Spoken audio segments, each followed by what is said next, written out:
Welcome in. Welcome in. First time, start sit kind of show. Just talking about, I guess, all things fantasy as well.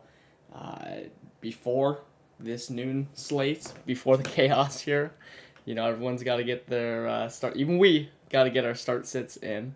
Tough Yep. decisions, especially after week one. You know there's going to be crazy week one. There's going to be a lot of stuff that, no one could really expect.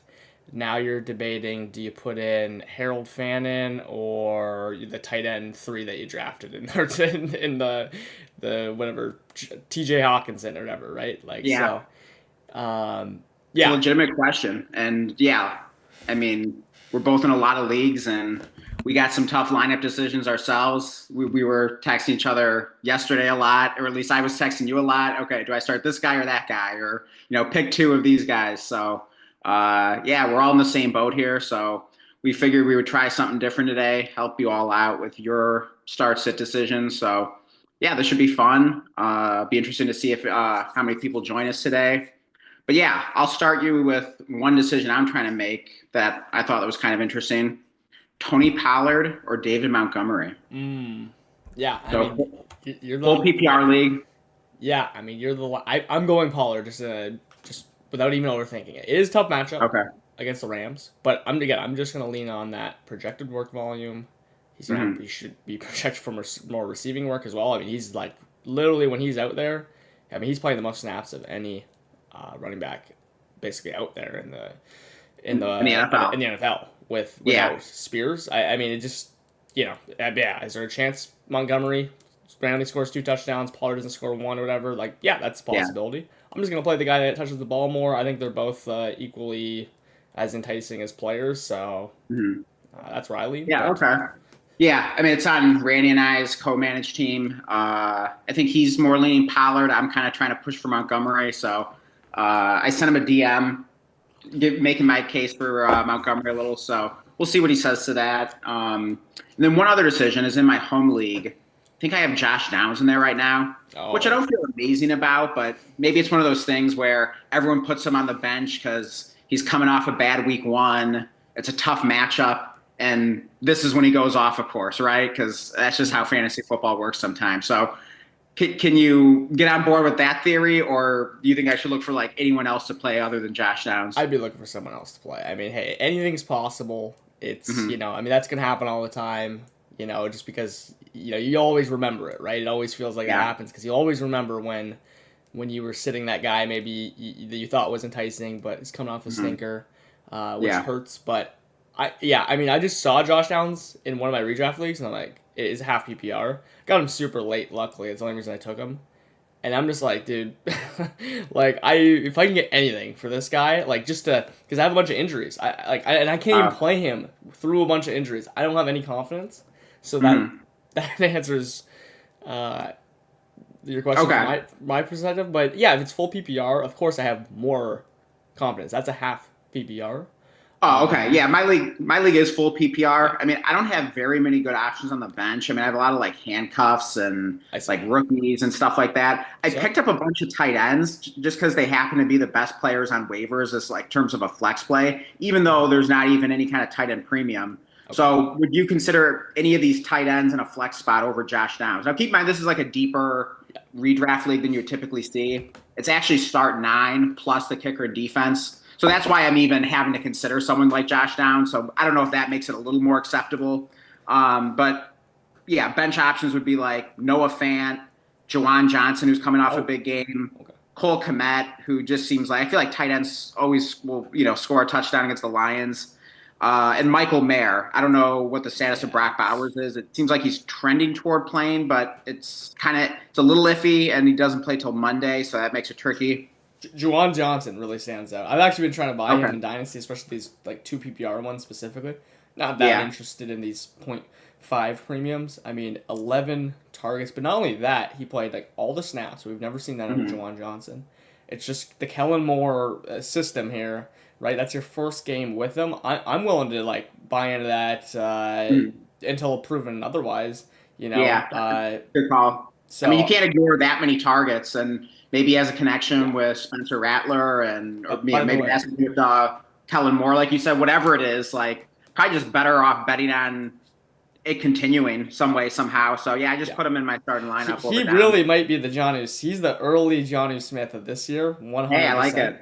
Not only that, he actually was like he caught a pass for the game winning or tying touchdown, Uh-huh. and it just like got really nice punch out. So like he actually like was a one DB like punch out on the final play, I think it was, or the second last play, from like having Mhm. another touchdown out of that score, which is awesome to see, right? That was a awesome chance. So they slung the ball like crazy. So I think all Saints options are actually pretty intriguing. I'm a big Kellen Moore believer. I know that the quarterback is the one thing, like those are not as valuable as basically any other quarterback's targets. But I Mhm. am pretty optimistic after week one on Saints stuff, considering Okay. how much everyone hated them. So Yeah, and then last question, also for my home league. It's 6 points for passing touchdowns. I've got an injured Brock Purdy. I also got Bryce Young coming off a rough game. So would you go Bryce Young, Joe Flacco, who I picked up off of waivers, or I could also get like Aaron Rodgers, Daniel Jones, Mac Jones off of waivers. So who do you think? 6 points per passing touchdown. Bryce Young, uh, Flacco, Rodgers. I mean, like I'm starting Rodgers over Mac Really? Jones in break room. We lost Purdy, so Mhm. we're starting Aaron Rodgers there. I don't feel great about it. It's 4 point passing touchdown, right? They're all just kind of the same dude. That's Yeah. just pick whatever team you think is gonna score more points. I mean, I'm kind of feeling the Browns a little bit. I've got Flacco in there right now. I also am starting Cedric Tillman, so maybe just kind of go for a little bit of correlation there. I Yeah, I think figure. that's fine. Yeah. Yeah. I really don't have any leans anywhere, I mean, I'm just starting Rodgers over Mac Jones. That's my only Mhm. lean. I'm not Yeah. I starting guess the question Flacco. would be like, does Bryce Young bounce back? I mean, I could see it the kind of thing where, I mean, in theory, this is why I drafted Bryce Young, right? Because if Brock Purdy gets injured, have a good QB2, but can't feel a ton of confidence. But I don't know. I am forced to start Bryce Young in a number of dynasty leagues. Yeah. I think I'm only starting Flacco in one dynasty league, so I don't know. Maybe I'll just sort of weasel out and just sort of go for the diversity move Yeah. with Flacco plus get the correlation. So that's the way I'm leaning right now. Yeah, I like that. Knowing you have Tillman, again, Yeah. yeah, Flacco, it's you just I never mean, at know. It's least tough. garbage time, and Exactly, they'll garbage time, pass yeah. a lot against the Ravens, so it seems like a pretty safe bet. Yeah, I mean the garbage time is a big thing, especially for Tillman as well. If it's going bad, they're just gonna be slinging it. I like Yeah. that. You got him in your lineup. Yeah. Plus, I just have a soft spot for those Yeah. DGAF QBs, as we like to call Yeah, them. no, I love Flacco. So like, Yeah. I'm not sure what my confidence level is on. Yeah, his real price. He's such a tough guy to even project, anyways, because he could score 20 points in the fourth quarter, or he could just have a big old stinker, which we've Yeah. seen him do a few times as well. So And last thing, just yes or no. Do we feel okay starting Tyrone Tracy in like a second or third flex spot this week? I think Full I PPR. feel fine. I know he had a really bad week, Yeah. but I wouldn't really overthink. I just start him as you did last week, Yeah. unless you got a guy that overtook him. Yeah. Okay. Cool. Well, hey, I think those were the biggest decisions I had. So anything that you're wrestling with before we start helping everyone else, and we'll pull up the live chat here and we'll see if Yeah, we got anyone in yeah. here, There's which I'm Seb in interested here. Sorry, Seb. I think I saw that a couple minutes ago there. He says Devonte Adams versus Tennessee, or Kelsey versus Philadelphia, or Samson versus Ravens. Bench one. Okay. I mean, for You got to me, start Sampson. I am so yeah, feeling Sampson. I'm not worried about Quinshawn Judkins he's only being out. playing. I mean, like maybe he gets a few touches. They Like already said he's already gonna. there. He'll only play 10 to 15 snaps. Yeah, and he'll Yeah. probably just take the place of Jerome Ford to some degree. But like Sampson, I think will at least have his pass catching role. And I wouldn't even be surprised if Sampson led the Browns in rushing attempts, which may not be a ton in this game script, but yeah, I can still see him leading. Yeah, I mean, I agree. I'm sitting Kelsey personally. I want to fire Yeah. up at Devonte Adams. He's gonna get more than 2 catches. Kelsey had last week, a whole game without Worthy. Sure, they could try to get him more involved and all, but I mean, dude, Phil, that's a really tough matchup. They have one of the best middle linebackers and Zach Bond as well to match up some good safeties. So, I mean, other than just scoring 2 touchdowns, I'm easy like Devonte Adams could easily do that. So Oh yeah, definitely I playing just Devonte saw a Adams. report that the Rams are going to try to get Devontae Adams more involved this game. So yeah, I wouldn't have any hesitation. If you started Adams last week and of course you were disappointed, I wouldn't have any hesitation about keeping him in your starting lineup. I think you're probably going to regret it if you bench him. Yeah, he's the guy I'm not benching across. Even with strong options, it's Devontae Adams. Yeah, Yeah. on the Rams, getting passed by Matthew Stafford. That's an absolute dream. Agreed. Samson, I'm firing up if possible. There's some tough choices where I have him because there's just strong options. I don't have him in redraft. Yeah, I don't have him in any redraft league. So I told Trent though to start him actually against me, but I didn't even realize that's when his matchup choice was. I told him to start Samson over K9. So and he's not crazy. I mean, I do think Kenneth Walker bounces back this week for whatever reason. Just kind of a gut call. Breece Hall did well against the Steelers last week, and I just think it's more likely that Kenneth Walker is the player you thought you drafted rather than just this unstartable running back in a gross committee. Yeah, I mean, I think he's just like a flex guy right now until proven otherwise. That's fair. They just rotated drives. I mean, that's what they did. The Zach Charbonnet ones went a little bit longer. They're more successful. But somehow K9 randomly had 3 catches and Charbonnet had 0. I just want to get answers. I'm not going to try to call my shots unless I need to start K9 in redraft. Yeah, and to be clear, I'm not saying Kenneth Walker's a must start. I'm not saying I feel amazing about it. But I think at least as a flex play, I could just really see him bouncing back here. I mean, we see this a lot with week 1, it's easy to overreact and think whatever happened last week is what's going to happen for the rest of the season. But in most cases, you're probably going to sooner or later get the player that you thought you drafted. Yeah, I'm sure hoping so with K9. And if he literally just falls in the end zone instead of K9, I mean, you'll automatically have a week you're happy with. So that's all he really needs to do. If he falls in the end zone, he gets some modest yardage. You're probably at least going to be reasonably satisfied in your flex. Yeah, no, absolutely. So yeah, Samson. I mean, based on what we saw last week, there's just no reason to bench him. In fact, I would say Dylan Sampson is a must start this week. I saw this Ron Stewart video last night. He does this every week. He does I forget, the number sometimes varies, but it's 10 sneaky starts for this week, which I love the title of because I'm all about the sneaky starts. And he had Dylan Sampson on there, just made a great case for him. And I had temporarily taken Sampson out of my Blood, Sweat, and Beers lineup, Dynasty, and I got him back in there. So, I got to play Sampson. I just think he's going to be really good. He's my guy. I had him in the bold predictions. Said he's the next Bucky Irving. So this is the week to start Sampson. Exactly. You don't have him in your lineup, exactly. If I'm not starting Sampson this week, especially after the bold prediction I made, when am I going to start him? So, unfortunately, I think I have Travis Hunter on the bench, which also makes me feel a little queasy. I don't know. I guess I could bench Waddle instead.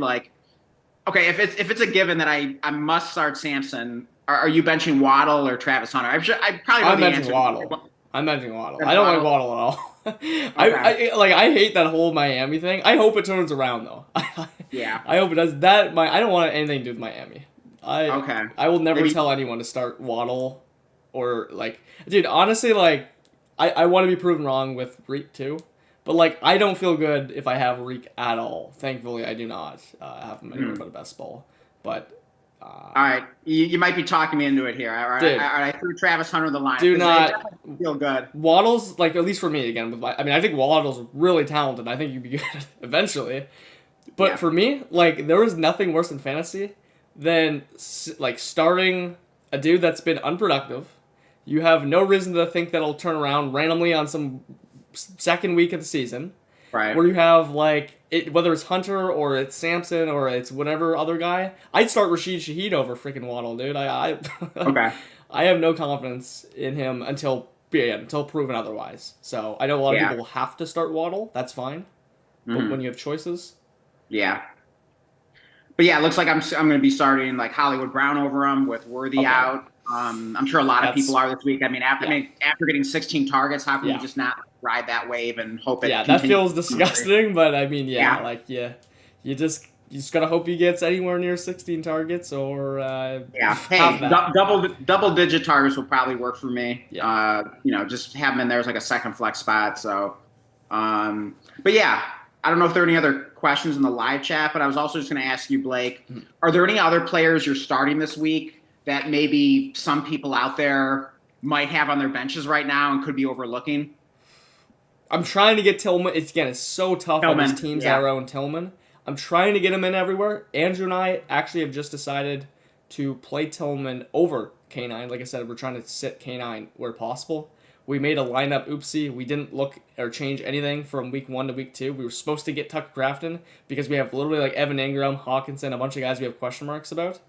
Mhm. And K9 himself too. So we didn't do that, which sucks. So now we can only work with what we got. Tillman's we just want to get him in the lineup, and we just are more confident in a 2 PPR to keep these Hawkinsons and guys in there, and just hopefully they catch 5 balls and they can also score a touchdown. So just sitting K9, and because we also have Charbonnet too, so it's like I don't know. Let's just wait for an answer. Hope we're wrong for sitting him.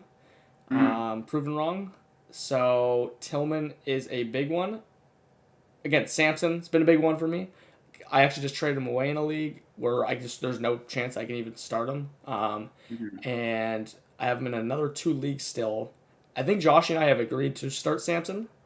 I forget who we did it for. I think for Ingram. We're gonna start Sampson over Ingram in 2 PPR break Yeah. room. Yeah, I like that. I think Ingram's another player. I wouldn't be like shocked if he just sort of randomly like bounced back this week. He did get injured last week, although I think I read it was until the fourth quarter. So I don't think that fully explains why he had like a low snap rate. Yeah.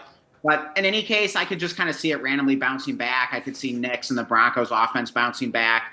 Maybe they look at the disaster that was week 1 and say, hey, maybe we need to get Evan Ingram a little more involved. Yeah, exactly. Like I'm gonna be for. That's a good example. Him and Hawkinson. I can see them bounce back easily, but at the same Yeah, time, I have quite a few, like I don't, quite a few of them in leagues. I'm going to be forced to start a few, and when yeah, I'm playing in multiple leagues, I do not feel great about starting 100% Ingram, especially when there's really close decisions. So I have to yeah. tie break those in some where I have some Yeah. other options. So that's like a great example of like playing Sampson over Ingram for break room. Yeah, I don't mind kind of going with a little diversity there, especially if you have someone as intriguing as Dylan Sampson. But yeah, I just I have Hawkinson in one dynasty league, and I had kind of instinctively put him on the bench after what happened in week 1 and some of your comments about him. But my only other options were like Evan Ingram, and I picked up like Cole Kmet off Yeah, waivers. So I had Kmet in there just thinking like I could see him scoring a touchdown against the Lions, but I actually just put Hawkinson back in there, yeah. just thinking like I could see this being another one of these like even though there's no specific reason to believe this player bounces back based on what we saw last week, things change and then all of a sudden he's really involved and it's like oh where was this week 1? So Yeah, there's I put him back in there. no chance I'm playing Komet over him. Like I Yeah, just leave Hawkinson in there. Don't overthink it. yeah, Again, Ingram's already sketchy anyways, so it's hard to make a yeah, read. It's against Atlanta too, so I do like that for Hawkinson. yeah. And they're gonna throw for more than 140 yards this game. Yeah, I have to think so. They're also at home. Maybe science. Teams just feel a little better at home, play a little better at home, of course. But yeah, I think like the important thing is I'm just trying to remember that a lot can change week to week in the NFL, and a lot can change from week 1 to week 2. So like, don't panic just because your guy didn't do anything last week. It doesn't mean that like he couldn't go off this week, and you could really regret benching him. Yeah, no, exactly. I mean, what you want to look for, right, is just like really, really big red lights. Again, Hawkinson, whatever. At the end of the day, he somehow still got like 6 targets, I believe, which is, Uh huh. I mean, I wouldn't even believe that if you told me. It felt like he had like 1 catch, but yeah, I mean, like, there's a lot that can change, like you said, and I think that's going to be a potential 180 flip in that Vikings game. Yeah, Though and you said it'd we got a question from Nahal here. He says start Ricky Pearsall, Emeka Buka, or George Pickens. wow. So it seems like you only start one of them. I mean, I don't even know how you got the situation. I mean, that's a great problem to have. Yeah, I mean Wow. Nahal, like you're probably gonna win if that's the decision you're wrestling between. You're probably going to make the wrong decision, depending on what you make. Oh, right, exactly. The odds are we are not going to make it.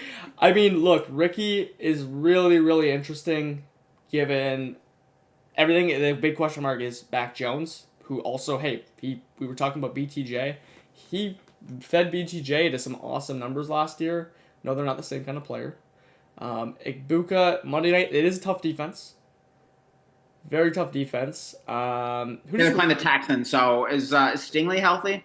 Stingley is healthy. So, Okay. again, I mean, Igbuka, by the way, not fully playing out of the slot or anything, like moving around everywhere. So, Yeah, I mean, Ibuka's a guy like I'm terrified to bench, but at the same time, Nahal does mention it's a full PPR league. I mean, I think the highest floor, safest play would be Pearsall because George Kittle. I think Jennings is active if I'm not mistaken, but I mean, Pearsall could still just get a ton of targets in this game. So I think if you need the floor, I'd go Pearsall. If the matchup's a little more in doubt and you need the upside, I think I'd go Ibuka. yeah, I mean, look, I think Ricky's technically actually the highest upside and highest floor. Like, to be honest, Okay. right? I mean, there's no one else to throw that ball to other than CMC.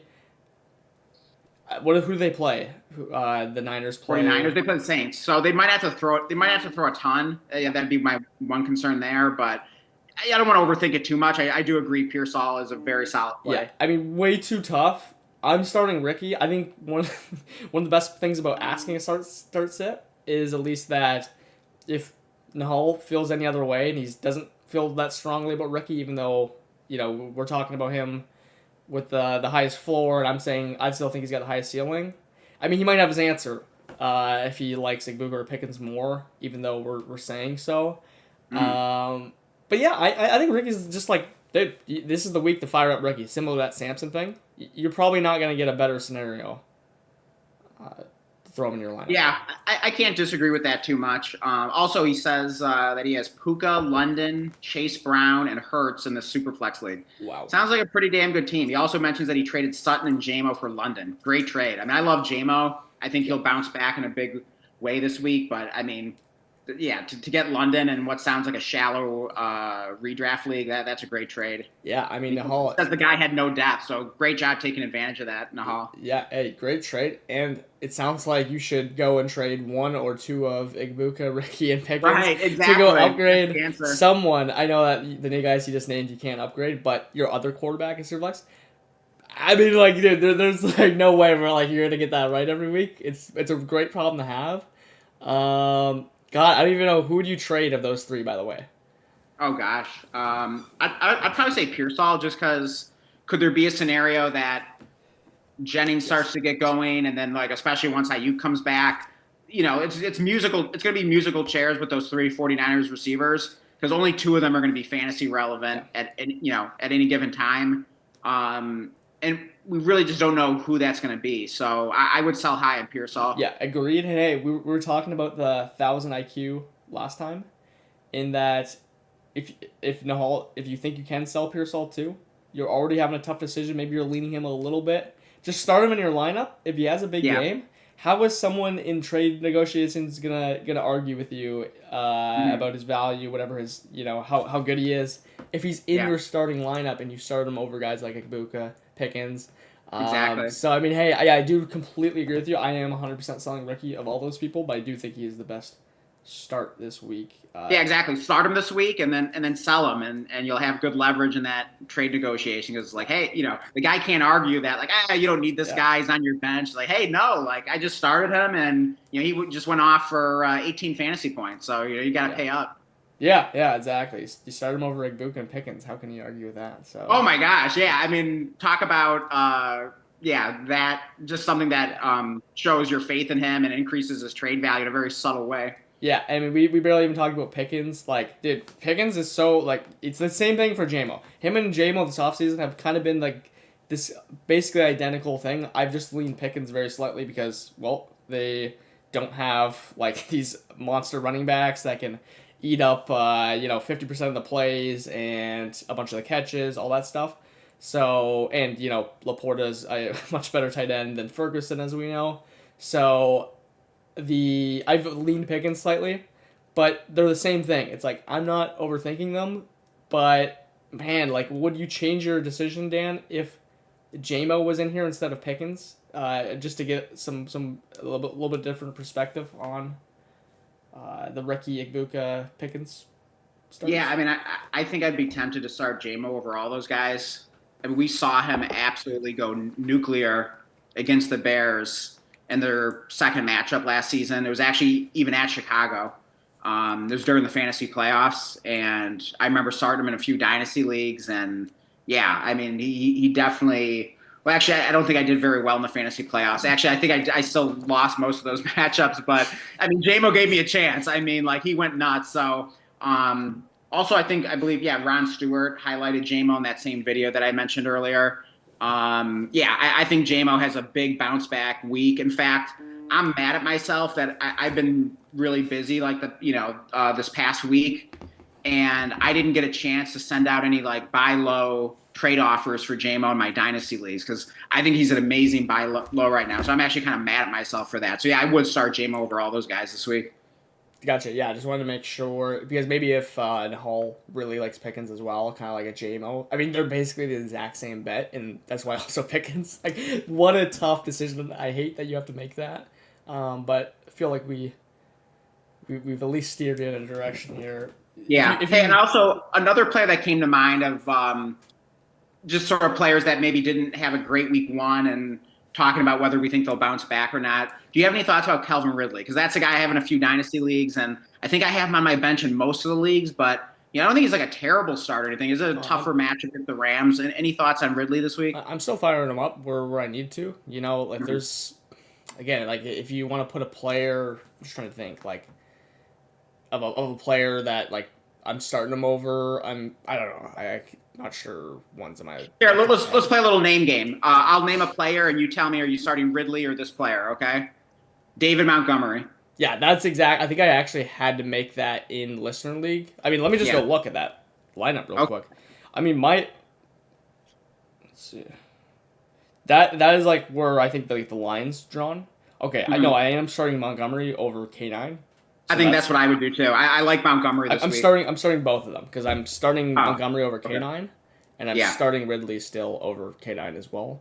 Okay. I think I'd go Kenneth Walker over Ridley. So I guess that answers that question because I think that was going to be my next one. Was Kenneth Walker or Ridley? So it sounds like you're going Ridley there. I assume you go Tony Pollard over Ridley. We talked about him earlier. Yeah. Who else would be on the borderline? I mean, Pickens or Ridley? I go Pickens 100%. Yeah. Okay. I mean, Pickens is just like nothing's changed for Pickens, and then Ridley for Ridley, I got question marks on. It's a tough matchup for Ridley though. That's the one thing. So, hey, how about this Tillman or Ridley? Yeah, that one was. I was thinking of that in my head too. I think I go Tillman on that one just because I love. I agree. Tillman homer, but I'm all in on the Browns. I mean, I have so many shares of all these like guys in Dynasty. So let's just go through the Browns. Samson or Ridley? Yeah, we're assuming full PPR for all. I'm starting every single Brown. Okay. Yeah, Fannin. Well, if it's tight end premium, I'll start. No tight end premium. We're doing redraft. No, I'll start Ridley over Fannin and Njoku.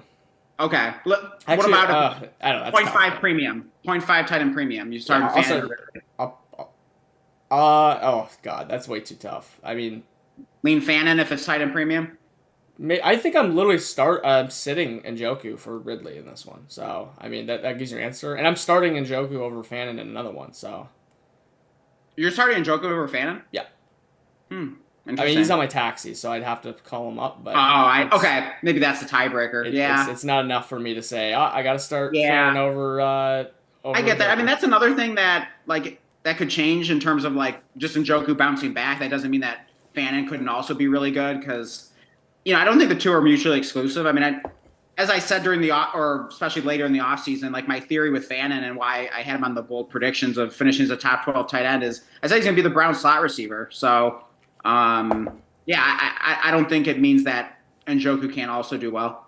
Yeah, I mean, I don't even know who to actually play between them two, so it's already like, easy enough. Yeah. I can just keep Njoku exactly.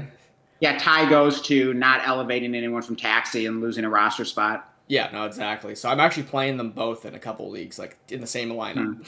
So yeah, funny enough, I mean Fannin. I'm trying to think. I might have him on like a taxi league or two, but I actually did elevate him in a dynasty league or two just as we were getting closer to the season. I started thinking, you know what, like this guy might actually produce sooner than later.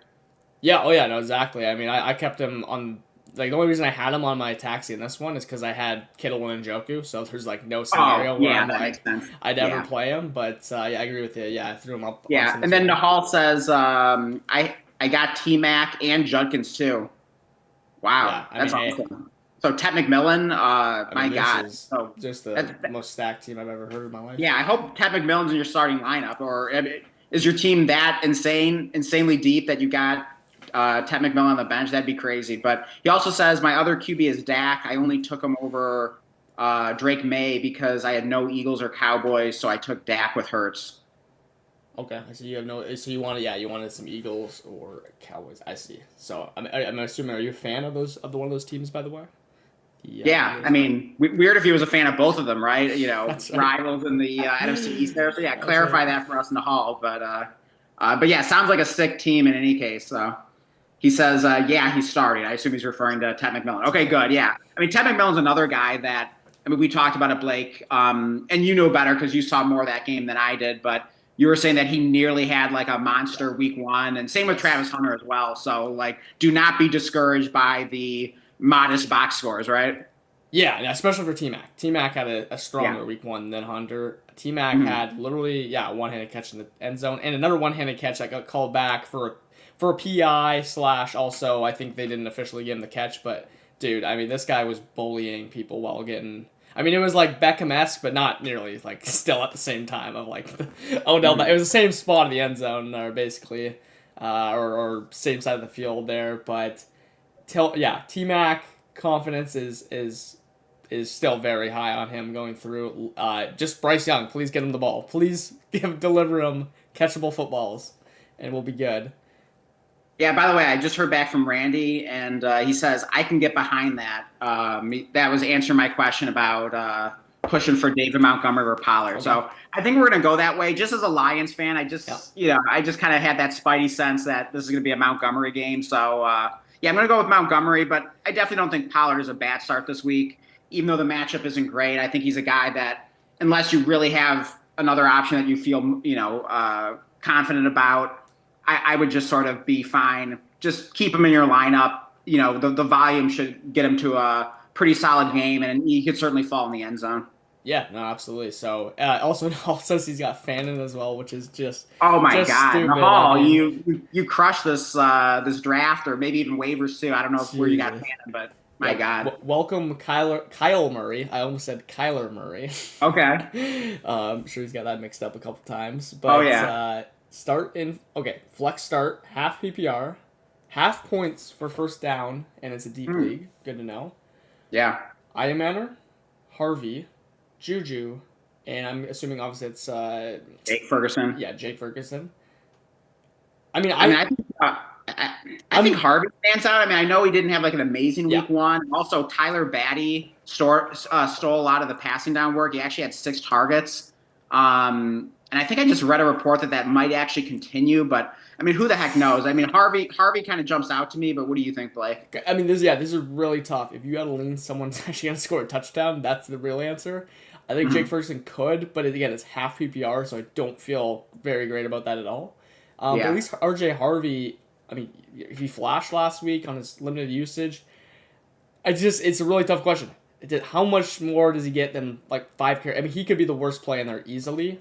Mhm. So I mean, Even though he stands out as like the biggest name, I mean, especially just from like yeah, our brains are often thinking from like a dynasty perspective, and Harvey was such a higher pick in like rookie drafts than like Io yeah, Manor, yeah, and then obviously like Juju's a gross name, and Jake Ferguson, like yeah. if it's not a tight end premium, like we typically don't care a ton about him, but I yeah, I mean, I could easily see a scenario in which like Harvey finishes like third or fourth among that yeah, list. But I do think I would just go with him on upside, yeah. and maybe his role takes a little bit of a step forward. And also, even if Tyler Beatty does continue to steal some of the targets out of the backfield, it's only a half PPR, so that's not quite as critical in that league. Yeah, I think I'm gonna lean Ferguson. So to not like, unfortunately, you're not gonna get a clear answer. I'm just gonna lean Ferguson off the fact I think he's the most likely to score a touchdown of all these guys. Uh, And I just think like you probably have the most volume of all these guys that even matters. It is half yeah, PPR, which stinks. So, but it's half point for first down. There you go. I mean, maybe yeah. I he'll mean, catch a couple they balls are for playing. first down. They are playing the Giants, though. They might not have to pass the ball a ton, but I think the game's in New York, if I'm not mistaken. Correct me if I'm wrong, but I don't know. Maybe on the road, maybe it becomes a little more competitive, and you can kind of sell yourself on that. But I think I'd just kind of go with Harvey. I mean, he's the one you drafted the earliest, so I think you'd feel kind of stupid if you like bench him and he ends up being the best option. But I can see your point, Blake, as well. Yeah, yeah. I'm sorry we couldn't get you probably a better one, but I mean, yeah. Whatever your, I mean, I'm sure you had a kind of a preconceived little bit idea between those guys, anyways. Yeah, Hopefully, it wasn't Iron Man or Juju. Otherwise, you're. I right, mean, my right. God, that's yeah. I mean, that's tough. I'm just going on yeah. I don't know, touchdown volume, but yeah. I mean, Harvey, if you could tell me, Tyler Bidet, by the way, that's how you pronounce that name. I would have never guessed that. There you go. Tyler Bidet. If you told me that he was gonna not be catching 7 balls or whatever the hell he was doing last week, Right. absolutely, Harvey. I'm just not that confident. It's Sean Payton. I just have like no confidence in Sean Payton. Yeah, I mean, Sean Payton has definitely been like fantasy kryptonite lately. Just splitting snaps at like seemingly like every position, like running back, tight end. We saw Adam Troutman last week. Of course, he's Yeah. famous for doing it to wide receiver and never giving like Marvin Mims enough snaps. So yeah, he's become very frustrating lately. But yeah, I think I would go with Harvey. And Kyle says, "Thanks, guys. Our pleasure." And we also got Nahal back in the chat saying, I spent 77 fab on fan and LOL. Hey, Yeah. that's a great move. I don't think you overspent at all. Like, I mean, that's a great move. I mean, you already had a sick roster, and then you just beat everyone, dropping 77 of what I'm assuming was probably like a $100 fab budget on Fannin. So yeah, that's a sick move right there. Yeah, no, absolutely. I wanted to dump like at least 50% on this one against Superflex as well. It sounds very similar to potentially your league, where we actually could like we're starting Fannin in the flex. I mean, we got it's him or Thielen, so we're firing up Oh god, Fannin. yeah, But my buddy who's been in the league multiple years told me that no one will bid more than like 30. So we got him with yeah, 32. And he was yeah, even saying we overspent on that. I didn't know how to check, but I was yeah. like, dude, we Yeah, did you not spend can't you enough. can't risk it. I mean, if you have like the Puka Nakua of tight ends here, Yeah. possibly you just got to go and get them and whatever it takes. Yeah, it was a tough, like, it's a deeper bench, too. So it's like, dude, I don't, like, who is going to hit the waiver wire? Like, we don't even have Iron Manor and guys like that on the waiver wire. Like, dude, we got to go Right. get Fannin. So, yeah, I mean, Yeah, yeah. And Nahal says, "All right, guys, got red zone up. Hope y'all do good today. Hope y'all's team win. Unless you're a Jets fan. no, Hey, no Jets fans here. appreciate the nice words, Nahal. Yeah, enjoy a nice Sunday of football and hope all your teams dominate. Yeah, hey, I'm gonna be rooting for Ricky Pearsall today. Oh I don't yeah, even have any Ricky. I have him in one redraft league, but for yeah. you, Well, hey, now I'm gonna be no. rooting for. Oh wait, actually, wait. I didn't say Pearsall. I said what was the other choice that I said? Oh, It was. did you say Ibuka Well, I or said I think I was leaning Abuka, but you kind okay? of talked me to Pearsall, so I don't know. What should my official stance be? You know what? Just to disagree with you, Okay, I'll say Abuka. I think that was what my instinct said. all right. So You yeah, lean I'll definitely be Ibuka. rooting for Abuka and like Harvey. So it's kind of Yeah, fun having a little something that's additional right. on the I'll line. be team. We got pride on the line here. I'll be team Pearsall and team Jake Ferguson. So Yeah, exactly. uh, So yeah, but yeah, we kind of got. Yeah, we got a couple of unofficial bets here now between the two of us. So I like it. yeah. That's. I'm sorry for the fellas. We couldn't give you a clear enough answer and agree on one. But Yeah. I mean, that just shows you how tough it is picking between. But look, Yeah, I yeah, mean, and start sit decisions are among the toughest things. I mean, sometimes I feel like you might just be like better off like flipping an actual yeah, coin literally. than trying to like make the right decision because so often it's like it's the opposite of what you think is going to happen and everything. So I do try to like build that into my decision. Sometimes I try to just like be a little random with what Yeah, players I start and just sort of. In fact, this is even my team name in my home redraft league that's been going for like 25 years. My team name is Expect the Unexpected. yeah. So Okay. I always try to remind myself of that. Like something weird and random is going to happen. I see. Yeah, there was a guy, by the way, that was like coin tosser, and it was like and it was the No Country for Old Men. I wonder if that was like a start sit type team Okay. name, but it was like yeah, it's like the guy when he's tossing the coin in the gas station. I Um, believe it or not, I have not seen that movie. So yeah, maybe that's something. Maybe it's what, one we gotta put on film. dude? I know. It's That bad, right? is yeah, you gotta watch that. All right, all right, maybe we'll do that next for film club. Yeah, I mean phenomenal movie. By the way, we're just talking about start sits. I've created with the help of ChatGPT because I'm no Excel or I'm using Google Sheets Pro. I've started my start sit research, and I'm Oh, tracking every single start sit across every league, at least for my ones, which is like, 17 dynasty leagues or something like that. mhm. And I'm tracking, but it's important I do it in live time so I know who I'm sitting them for and who my like bottom two Oh are. yeah. So I'm figuring out things as they go, but I got a pretty good system going for tracking all the points and stuff. Yeah, so basically what you're trying to figure out is you're going to like look at what the projections were, and Yep. then you're going to look at what decisions you made in terms of which players you started, and then see like how often would you have just been better off going with the player that Yeah. was projected to score higher as opposed to maybe just like following your gut feeling. Yeah, I currently have like a check mark and an X whether you made the right decision or not, and so far it's Okay. been 50-50. So Okay. great start of just getting anywhere, but we got So some when you say it's points. 50-50, are you Like half of them are right and half of them are wrong, and they've literally been in green X, green X. Like it's been like what, but for some reason it just so happened to be it just so happened that there's no been two right decisions in like leagues because I've been going through how they're ordered in sleeper, and they just so happen to be okay. I made a right decision. I made a wrong decision. I made a right decision. I made a wrong decision. I got a formula to calculate like whether it was the right or wrong decision. And it puts a check mark and or an X, and it's like, well, that's a really inspiring week one. To know that I got there's nothing has come of my decisions. It's just been I've been better off just whatever. It's been half and a half. There's no outcome through 1 week. So I'm interested to see if there's any weeks where like everything's right or everything's wrong, whatever it is. Yeah, I tried to hear you as best I can, but the dog I am pet sitting right now is barking Okay. pretty loud, so I'm gonna stay muted here. Yep. But yeah, I don't know. We're about to kick off. Yep. Should we call it a stream here? We'll call it a stream. Absolutely. So yeah, hope that helped Nahul and Kyle. Yeah, absolutely. Yeah, and Seb as well. So yeah, thank you all for joining us. Good having you in here. Hope we could help you out. And yeah, this was fun. So yeah, we should maybe try this again next Sunday. Yeah, awesome. We'll do. Yeah. So yeah, if you guys enjoyed it, give it a like. Make sure you're subscribed. Really helps out the channel a lot. And yeah, feel free to leave us a comment.